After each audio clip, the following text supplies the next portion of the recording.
Bangladesh press club Habiganj জেলার শাখার উদ্যোগে জেলার বিভিন্ন উপজেলার সাংবাদিকদের নিয়ে ৪১ সদস্য বিশিষ্ট পূর্ণাঙ্গ কমিটি পরিচিতি ও প্রশিক্ষণ কর্মশালা অনুষ্ঠিত হয়েছে।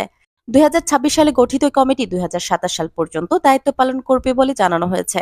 শুক্রবার সকাল ১০টায় হবিগঞ্জ জেলা পরিষদের হলরুমে আয়োজিত অনুষ্ঠানে সভাপতিত্ব করেন বাংলাদেশ প্রেস ক্লাব হবিগঞ্জ জেলার শাখার সভাপতি এম এ হান্নান। অনুষ্ঠান পরিচালনা করেন আনোয়ার হোসেন বেলাল ও মোতালিব তালুকদার দুলাল।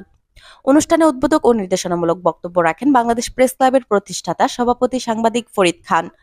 প্রধান আলোচক হিসেবে বক্তব্য দেন বাংলাদেশ প্রেস ক্লাব সিলেট বিভাগের সভাপতি সাংবাদিক রুমান আহমেদ। বিশেষ বক্তা হিসেবে উপস্থিত ছিলেন বাংলাদেশ প্রেস ক্লাব হবিগঞ্জ জেলা শাখার উপদেষ্টা MANM শিবলি খায়ের।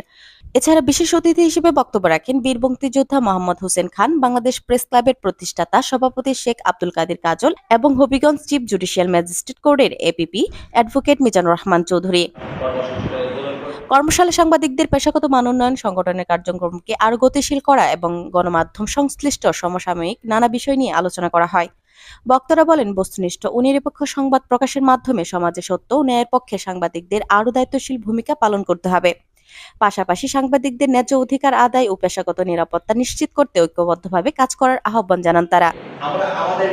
নতুন প্রজন্মের সাংবাদিকদের যুগোপযোগী প্রশিক্ষণ, দক্ষতা বৃদ্ধি এবং আধুনিক গণমাধ্যমের সম্পর্কে বিস্তারিত জ্ঞান অর্জনের উপরও গুরুত্ব আরোপ করা হয়। সভায় সংগঠনের ভবিষ্যৎ পরিকল্পনা, সদস্যের কল্যাণ, সাংবাদিকদের পেশাগত সংকট এবং বর্তমানে গণমাধ্যমের নানা চ্যালেঞ্জ নিয়ে বিস্তারিত আলোচনা করা হয়। আলোচনা সভায় দেশের বিভিন্ন অঞ্চল থেকে আগত সাংবাদিক, গণমাধ্যম কর্মী ও সংগঠনের নেতৃবৃন্দ অংশগ্রহণ করেন। এ সময় উপস্থিত সাংবাদিকরা নিজেদের মতামত, অভিজ্ঞতা ও বিভিন্ন গঠনমূলক প্রস্তাবনা তুলে ধরেন।